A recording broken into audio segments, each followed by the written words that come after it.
I'm Steph. I'm Michael. And today we're checking out Skirmish, Battle for Draconia. From Ice Makes. This game plays 2 to 4 players and has a box playtime of 30 to 60 minutes. So thanks to Ice Makes for providing us this copy of Skirmish, Battle for Draconia, but they didn't give it to us in exchange for this video. They gave it to us because they know we like to play all the games. So most Skirmish games are 2-player, and I will even say that this one probably shines at 2-player, but you can actually play this at 3 and 4-player, which is sort of interesting. Yeah. So let's go ahead and take a look at this while I show you what you get. I also want to say that this is a pre-production copy, that they are changing a few of the colors around. So what I did not know what you see, it might be slightly altered by coloration for the final. Maybe a little darker or lighter color change. Yeah, for me specifically, I think they want to get this more red maybe, but I'm not really sure what they're fixing, but that is why it's not at Spiel this coming up weekend. If I am not mistaken, there are 6 different colors, and that means 6 completely different decks. So each of the decks are going to be a little bit different. Steph, if you could hand me your player aid. So looking at here at the, we got a little bit of darkness going on here. Looking at just the blue and red players, you'll notice that these card lists are completely different. So that's sort of interesting right off the bat. Hand this back over to you. Each one of these factions will have these cards that all of the special heroes, what are they called? They are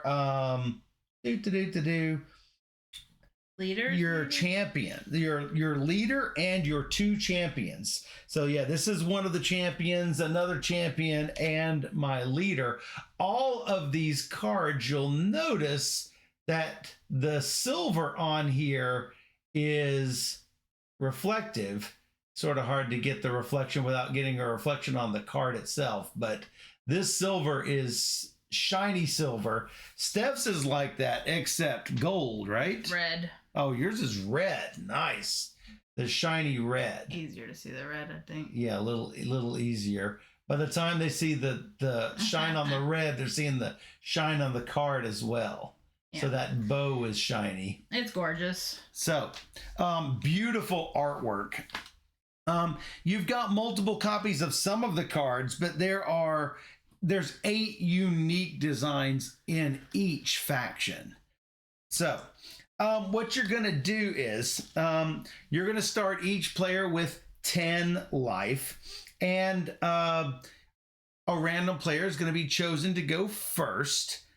And you're going to take your champion and leader in hand and then draw 4 cards from your shuffled deck. So, and then ultimately you are trying to bring your opponent down to 0 life or eliminate 8 of your opponent's units. Now, you notice I've got my camp over here and my graveyard over here.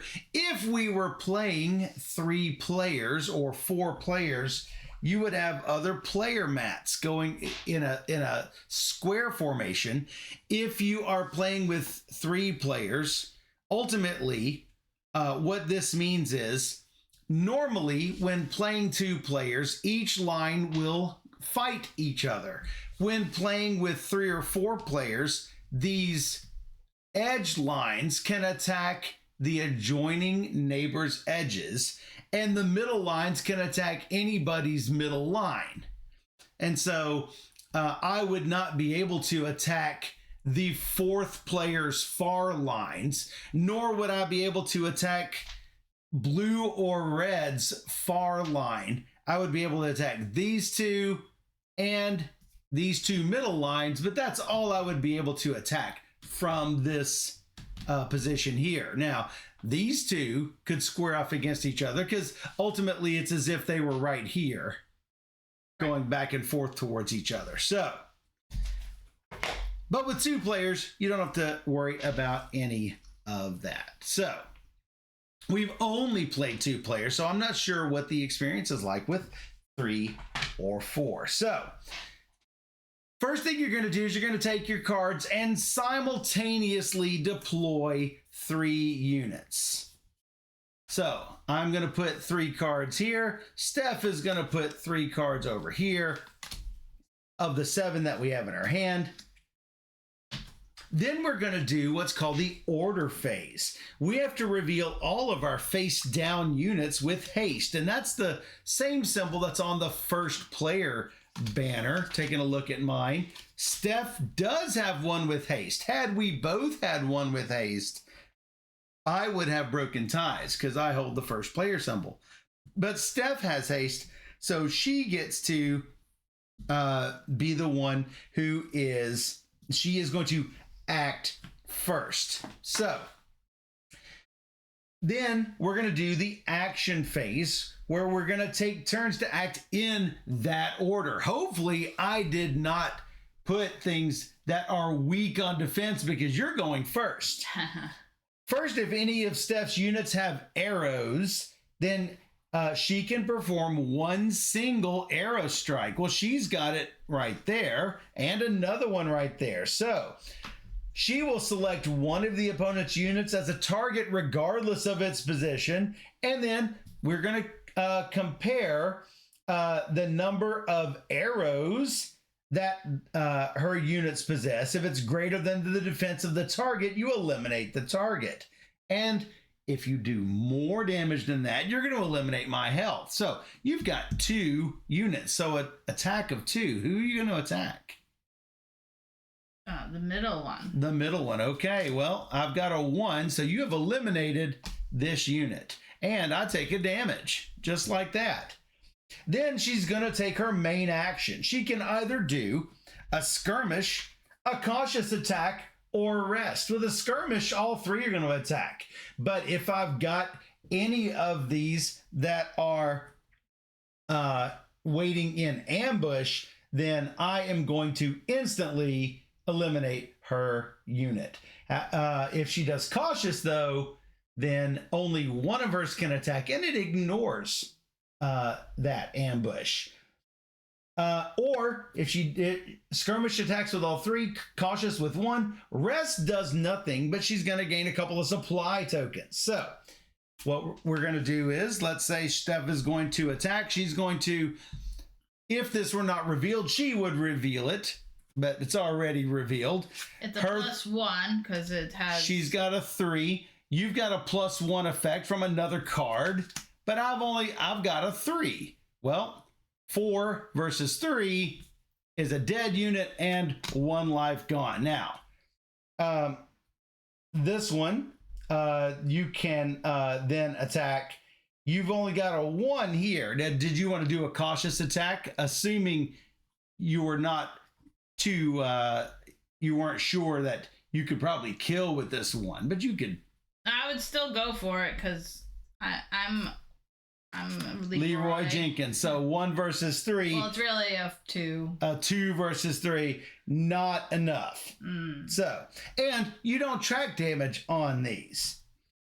So, then I will do my action phase, and obviously I'm going to eliminate this unit. No, going to the grave. Well, that's what happens. You could just pass. No, I'm not going to rest.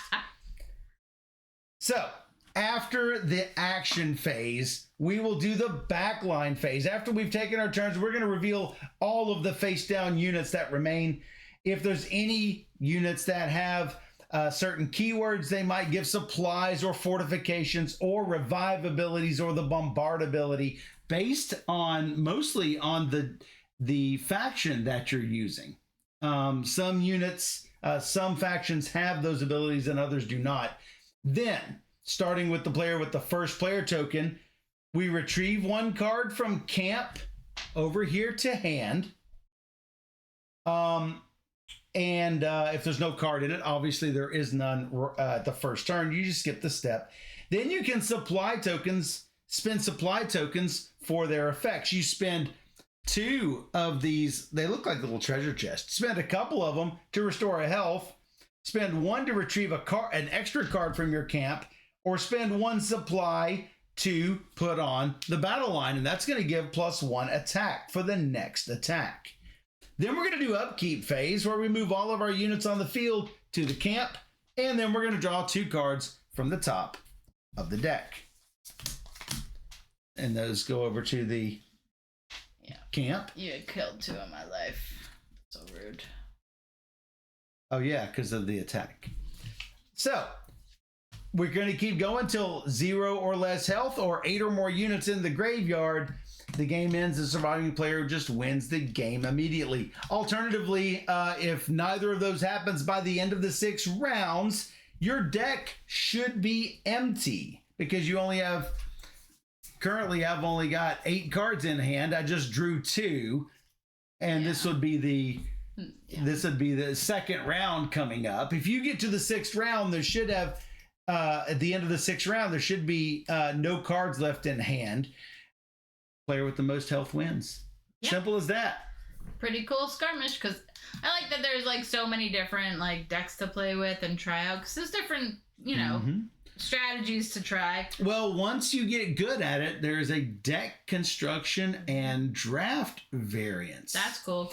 In addition, there is a mode called settlement mode, where you can choose one of your faction's settlements to start with, and that might actually give you either a power and or some kind of new victory condition. Nice, I like that. Yeah, definitely. And all of those settlements are different with each of those factions. Cool.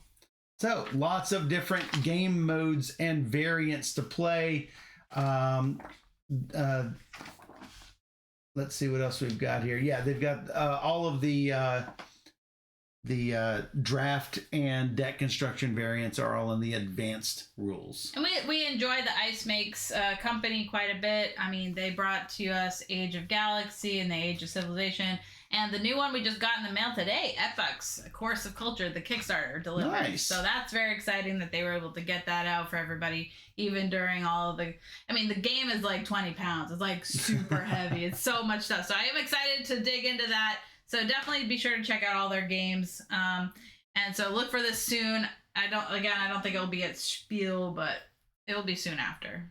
That's right. That's Skirmish Battle for Draconia from Ice Makes. If you enjoyed this game overview, you want to see more of them, come find us on YouTube. Just search for Board Gamer Steph, where you have almost 2,000 videos of teaches playthroughs, rules, game overviews.